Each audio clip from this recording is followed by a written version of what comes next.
Hello, dear ones. Welcome to your new moon update for April 2024. This is a new start. It's a fresh beginning. It's an Aries new moon in Vedic astrology, the first new moon we've had after the solar eclipse, which was the last new moon. So this is truly our new beginning. This is truly our reset, fresh start. New moons are always a reset of the lunar cycle. So it's going to be time to set your intentions and to really make the best use of this new moon energy. And this is one that'll help us to clear out anything that's in our way of starting what's next. Hi, I'm Prema, and welcome to Chart Your Path. Whether you're a returning subscriber, or you are a new subscriber, or you're subscribing today, I am so grateful that you're here.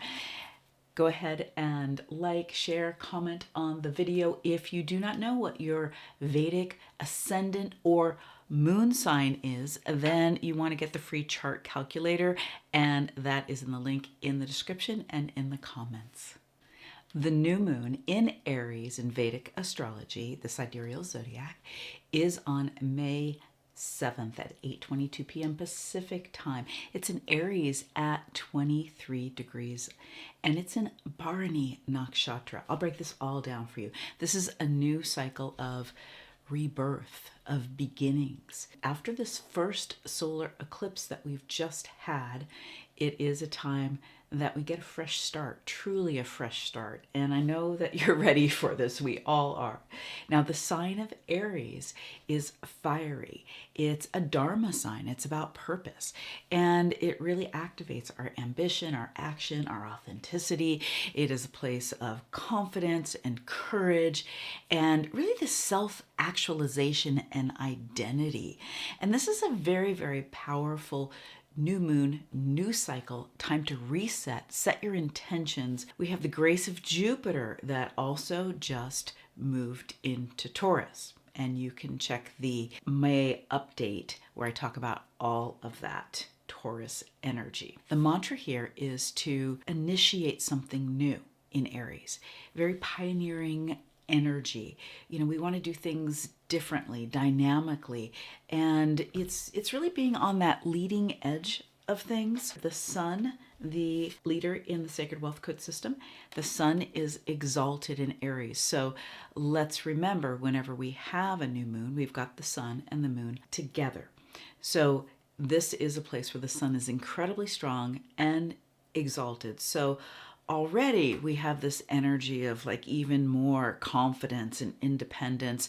This is really driving our authenticity and individuality and our identity that we've been shifting and working on over the last year with Jupiter in the placement of Aries that just moved into Taurus, where we're going to be able to get, down to really embodying that identity. This new moon in Aries is fiery and will help us burn away anything that might be keeping us from that fresh start. So Bharani is a place that is all about new beginnings. It's about rebirth, and it can really help us to sort of jump to a higher timeline. When I say timeline, there's a lot of different timelines we could be aligned with depending on how we're using our energy, what frequency we're on, what we're still holding on to from the past, what we're opening up to that's more the fullness of who we are, like our gifts, like our Sacred Wealth Code. And this can really bring some acceleration with this new moon. New moons are an inward period of time. It's a time to really tune in. It is a dark moon, so to speak, where the full moon is reflecting the light of the sun, reflecting on our consciousness. The sun represents the soul, the moon, the consciousness in Vedic astrology. So this is a time to go deep into the soul. And Bharani Shakti is really the power to carry things away. It's the endings that lead to the new beginnings. We can't, they're part of the same circle of life, endings and beginnings. We just don't want to get stuck on the endings. We want to move right into the beginnings, and this new moon can help you to do that. One of the symbols here is the yoni, to give birth. And sometimes things have to be cleared first. So if there's any blockages you have, any beliefs, any fears, this new moon will help them come to the surface so that you can really clear them. Deity also is Yama, the god of death, who carries the soul away at the end of life. And don't let that scare you, okay? Again, some things have to die, just like the leaves on the tree die every year. They fertilize the earth. We get new life from them. This makes this time good for ending anything that you've been hesitating to end, that you really know it's time, or to just allow that natural falling away if that is what's coming up for you. So take a moment just even to tune into the soul wisdom question of what is coming up for you that is time to let go of, is time to end, or what's just come to a natural ending, or what would be ending if you would just get out of the way and let it. And remember, it would lead to a new beginning. This is a great time to get rid of anything that's not serving you. Clearing processes, release work, journaling, and then, burning something. Just the intention to surrender it, give it up to the divine, can be incredibly, incredibly powerful. Whether it is something it is on a spiritual level, on a relationship, a financial level, a purpose level. It's making room for a new way of being in your career, in your business, in your work, in the world, in your heart, your love, your relationships, in your divine alignment, in your health, your well-being. It's making room for that. Yama also is the god that rules Dharma, which is purpose. So for this period, it's good to realign yourself with your deep sense of purpose. And when I say this period, I mean this next lunar cycle. So that's until we have the next new moon. The new moon starts the lunar cycle. The full moon is the middle of the lunar cycle, where we can see, okay, what's going on here? How do we need to balance things out? And then we have the new moon again. And so some things are falling away. You're going to let go of some things. And, the things you need to let go of are in the past, so that you can open up the future and realign for your highest potential timeline at this time. What your soul is really calling you to step into. And that's not something that is to be judged by the outer world. That is a soul directive.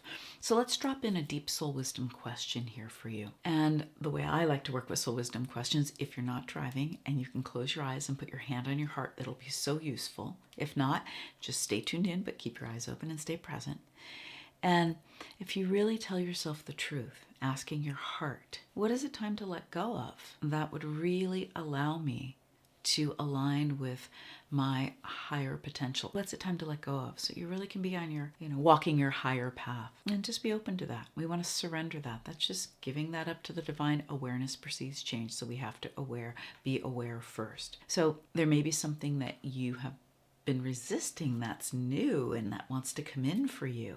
Let's clear the space for that. Let's open up to that so that you can really take advantage of this time of new beginnings, like every new moon is, but this is the beginning of the zodiac in Aries. This is a new moon right after the last new moon, which was a solar eclipse, and we are all jumping to another timeline. So let's get up to speed with ourselves, especially with this Jupiter moving into Taurus, and you can refer to the May update for that, and I've added the link down below for that, or at the end of this video. You'll want to set your intentions. Be very clear what you're intending for yourself, tuning into your heart, set your intentions. Journal. You can burn or just release the things that are holding you back, and also explore what's coming in, what's new for you. This is also followed just by May 10th by a very special day. Mercury will move into Aries. Again, I speak about that more in the May update. And this is really wonderful to get Mercury away from the eclipse pattern. And on May 10th as well, we have a very sacred day, which is where the sun and moon are at the peak of their brightness. And it literally means that the light, it never diminishes. It gives us great courage and victory over things that may be challenging us, but it's also a sacred day to initiate anything new. It's said to have an exponential power to anything you initiate new. If you're wanting to buy something that's you've had your eye on, it's a good day to do that, to invest in yourself, to take action on something that might be a little bit hard for you to do, or to launch something. Beautiful day to do that. Again, I talk about all the updates for May in the May update. And let's remember that the next full moon healing circle will be on May 22nd. And it's a Scorpio full moon in Anuradha Nakshatra. This one is pretty intense and transformative, so it'll be a really powerful healing circle. I appreciate you tuning in. I'd love to hear what's come up for you in the soul wisdom questions in the comments. If you're wanting your Sacred Wealth Code reading, the link is down below, as well as the link to the book, to the cards for the Sacred Wealth Code, all my readings, and watch that May update, because this is a very, very special month of restart for all of us.